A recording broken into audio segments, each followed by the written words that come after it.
Like I said, the opening keynote focuses on jobs, economies, employability, and stories that connect beyond the ordinary and impact change. We have with us none other than Lee Badgett, Professor of Economics, University of Massachusetts, Amherst, who will be sharing with us some of her views. Let's put our hands together virtually to welcome Lee Badgett. Hello, I'm Lee Badgett, and I am so excited to be here. I know we're all here virtually connected across the internet, but even so, I can feel that energy through Zoom. Something special is happening today with the RISE Job Fair. I feel very, very honored to be able to participate in this brilliant work of Pride Circle. I so admire the work that you're doing in India. The study on LGBTQ students in higher education was incredible for showing how support can really change people's experience in universities. As a university professor, I feel that's so important. And today, the job fair, working to actively end exclusion of LGBT people, showing the value of the very vibrant LGBT plus community in India. There, we have so much to add to employers and to the economy as a whole. In fact, I actually call that the economic case for LGBT equality and inclusion, what we all have to add, those of us who are LGBT. So I want to hold that up because it's really why we're here today. We're making a positive change. We're making things better by matching up people who have skills and who are creative and who are looking for new opportunities, and companies that need the best minds, the best people in India to work for them. So often we actually approach this from the other direction, thinking about the harms of exclusion or discrimination or violence. And I think that's because it's what we often see. In fact, our eyes are drawn to that, partly because of the kinds of stories that we hear about the challenges that LGBT people face. You can think of them as headwinds, or you can think about them as walls, as barriers that are keeping people outside of participating fully within the economy. So I want to start with that and let us face that head on and think about what exclusion, what homophobia and transphobia are costing us, because that's what we have to gain by being here today. I think about the link between LGBT inclusion and equality and how well companies do, how well whole economies do, as really being linked by what we call in economics the human capital, the economic potential that people have. And that comes, that looks like skills, it looks like creativity, it looks like knowledge and abilities. And we see how inclusion can help enhance the presence of human capital and economic potential by thinking about how exclusion holds us back. So let me just talk about that for a few minutes. Let's start with the education sector. As I mentioned earlier, it's so important in the formation of these kinds of skills and knowledge and creativity. But too often, what LGBT people experience in India, and frankly, in every country in the world, is the kind of experience that we don't want students to have in school. One student that I talk about in the book that I wrote about this said, going to school in his small town in Bhutan was like going to war. Too often we see evidence that LGBT young people are bullied, sometimes by their fellow students, sometimes by teachers, sometimes school policies put them in unequal kinds of positions. And that takes its toll on LGBT students' ability to get a good, solid education to prepare them for life and for life in the work world. So we know that this happens because research shows that bullying increases absenteeism. It makes it more likely LGBT young people will drop out of school and not finish or not go on for further schooling. Their grades are lower. This kind of treatment takes its toll on LGBT young people. Actually, it takes its toll on everyone. As it turns out, several studies have shown globally that in schools where there's a lot of bullying, everybody is harmed. It's not just LGBT students. But certainly The fact that LGBT students are not getting the quality and quantity of education means we are losing something from not fully allowing them to realize their potential. We see that when people arrive in the job marketplace, trying to find jobs that match up with their skills and that will enhance their skills over time as they learn and grow within jobs. Again, we know that the experiences of exclusion are very common for LGBT people in the workforce as well. They tell us on surveys that they have these kinds of experiences of discrimination, having a hard time getting jobs, keeping jobs, avoiding harassment in the workplace. And we, in many parts of the world, we can see very directly what impact that has on LGBT people. It reduces their earnings. It means that they are less likely to get a job interview in experiments that send out resumes of LGBT people and compare them to what happens to non-LGBT people. The ones who say on their resume that they have been in an LGBT organization or they've changed their name if they're transgender, those individuals are much less likely to be invited for a job. What does that mean for employers? Well, they're not hiring the best person for the job. And that it means that they are not going to be as efficient as they could be in the workplace. When LGBT people have to decide how open they're going to be in a workplace, anytime they're considering that decision, thinking about what they're saying to their supervisors or their coworkers, that's taking time and energy, cognitive energy, as psychologists call it, away from what they're supposed to be doing in the workplace. They're not doing it because they are not good workers. They're doing it because they're trying to manage the potential for violence or discrimination in the workplace, and to balance that with their need or desire to be much more open. So we see many ways that people's productivity is held back in the workplace because of the environments that they work in that do not allow them often to be fully open. So that is something that's bad for employers as well. You're not actually using the full economic potential of the people that you're hiring.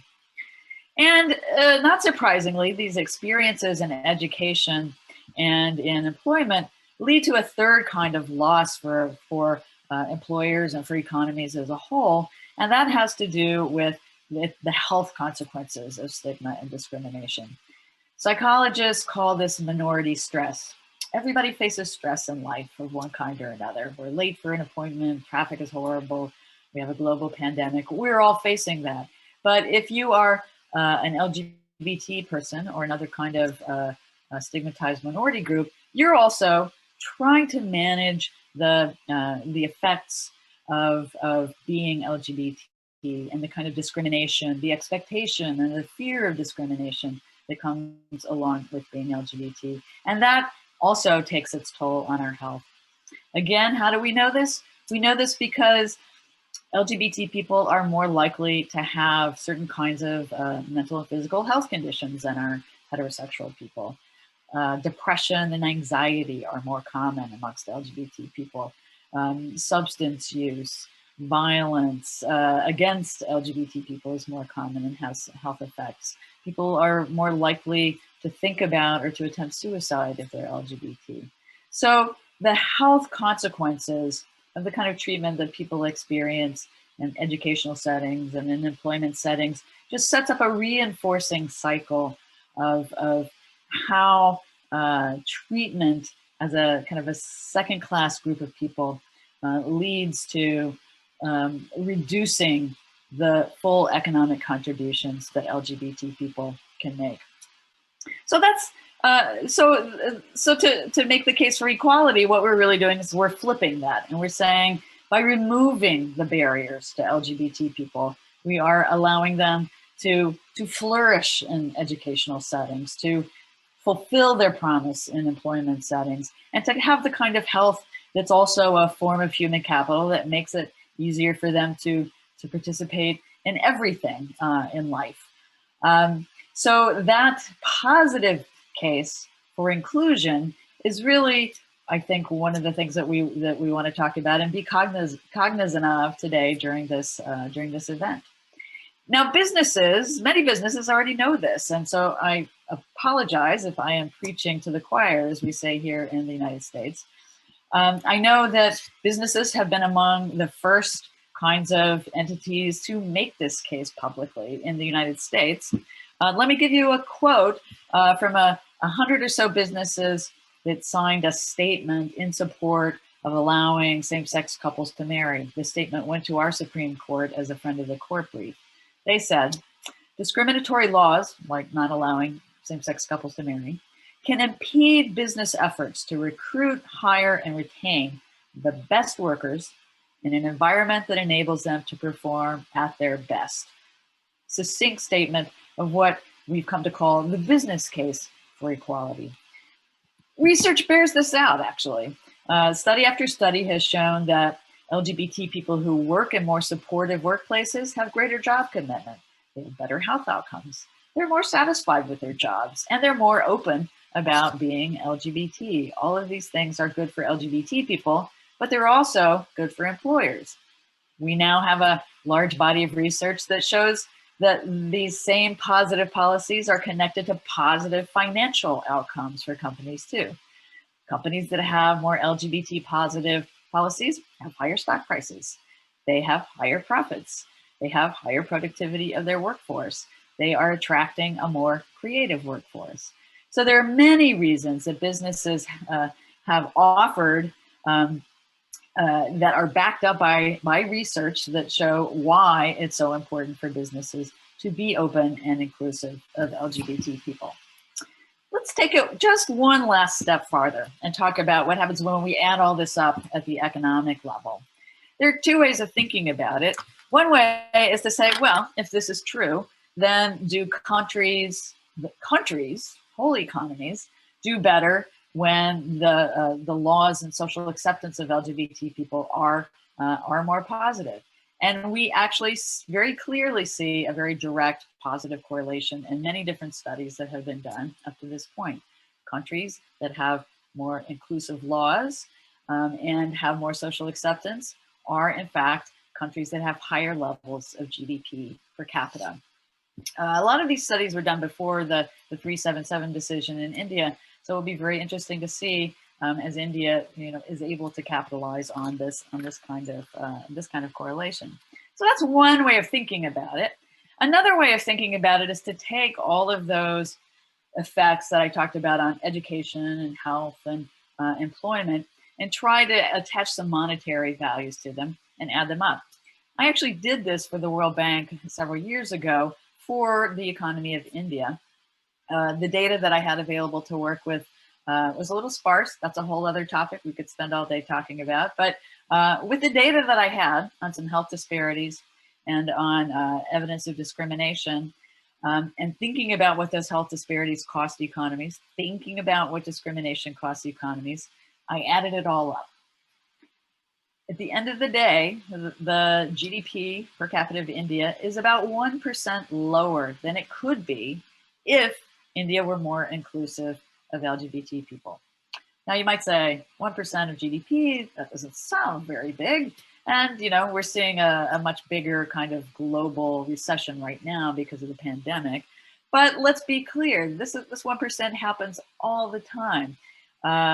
This is a structural recession, in a sense, that we are putting our own economies into by how we treat LGBT people. So these are, when we think about it from the structural perspective, these are things that we can change. We can change laws, we can change business policies, we can improve the settings for LGBT people in education and in employment and in the healthcare sector. Right now, we are living at a terribly difficult time. The global pandemic has meant both devastating economic and health consequences for many people worldwide. But it also shows us just how tightly connected we are globally, but also how tightly connected physical health and our economies really are. They matter very deeply to each other. They're very closely connected. And we can see what happens when people are taken out and put on the sidelines in an economy because of the fears about health effects. We all lose. We all lose when our economies are diminished in this way. So as we rebuild, let's take these lessons and let's put these new ideas and policies to work so that all people are included, so that what we're moving back towards is something that is fully inclusive of all of our populations. LGBT plus people have much to add to our economies and much to add for your businesses. And I hope that as you explore these connections today, that you'll find that, that this is really a tremendously important opportunity for all of us. So thank you very much.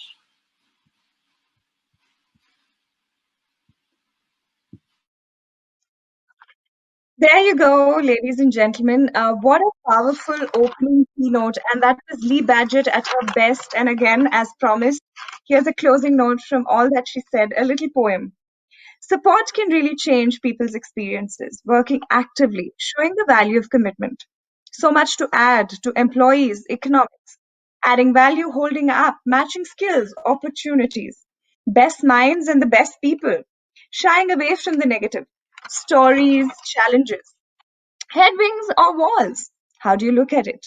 The link between inclusion and equality, the economics, human potential, skill, knowledge, abilities. How can we enhance without letting the thought of exclusion holding us back? Going to school was like going to war, she said, for that little boy in Bhutan.